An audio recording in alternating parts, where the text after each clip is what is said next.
ఇంట్లో వాళ్ళందరూ హాల్లో కూర్చొని మాట్లాడుకుంటుంటే స్వప్న ఒక చైర్ తీసుకొని వచ్చి దాన్ని రుద్రాని నెత్తి మీద పెడుతూ ఉంటుంది. దాంతో రుద్రాని ఒక్కసారి కోపంగా లేచి, "ఏయ్ నువ్వేం చేస్తున్నావు? నీకేమైనా పిచ్చి పట్టిందా?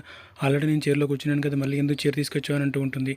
దాంతో స్వప్న ఈ విధంగా అంటూ ఉంటుంది, "ఈ చైర్ని మీరు మీ నెత్తిన పెట్టుకోండి, ఆ చైర్లో నేను కూర్చుంటాను. ఊరంతా ఊరేగించిన తర్వాత ఇంటికి తీసుకొచ్చి ప్రతిరోజు నన్ను మీ నెత్తిన పెట్టుకొని కూర్చోండి" అని చెప్పి అంటూ ఉంటుంది. దాంతో అక్కడ ఉన్నటువంటి రాహుల్, "ఏ నీకేమన్నా పిచ్చి పట్టిందా?" అని చెప్పి తిడుతూ ఉంటాడు.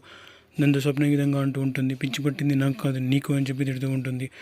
తర్వాత ఈ విధంగా అంటూ ఉంటుంది, "ఇంట్లో ఉన్న వాళ్ళందరూ ఒకటి నేను చెప్పేది వినండి. ఆ రోజు మా అత్త ఏమన్నది, నేను తప్పు చేసినట్టు నిరూపించలేకపోతే నన్ను నెత్తిన పెట్టుకొని తిరుగుతానని చెప్పింది కదా అందరి ముందు. ఈరోజు నేను ఏ తప్పు చేయలేదని నిరూపించారు. మరి ఇప్పుడు నన్ను నెత్తిన పెట్టుకొని తిరగాలి కదా" అని అంటూ ఉంటుంది. దాంతో రాజు వాళ్ళ అమ్మ ఈ విధంగా అంటూ ఉంటుంది, "ఇప్పుడు నీకు ఏం కావాలో చెప్పమ్మా స్వప్న" అని అంటూ ఉంటుంది. అప్పుడు స్వప్న ఈ విధంగా చెప్తూ ఉంటుంది, "ఈ రోజు నుంచి నాకు మా అత్త సేవలు చేయాలి. నేను కడుపుతూ ఉన్నానని కనీసం నాకు ఒక జ్యూస్ కూడా ఇవ్వలేదు. కానీ వీళ్ళిద్దరు ఈ రోజు నుంచి నాకు సేవలు చేయాలి. ఈ ఇంట్లో నేను మహారాణిలాగా ఉంటాను. వీళ్ళు నాకు సేవలు చేస్తూ ఉండాలని చెప్పి అందరి ముందు కండిషన్ పెడుతూ ఉంటుంది. స్వప్న మాటలకి రుద్రాని మరియు రాహుల్ ఇద్దరు ఒక్కసారి షాక్ అవుతూ ఉంటారు.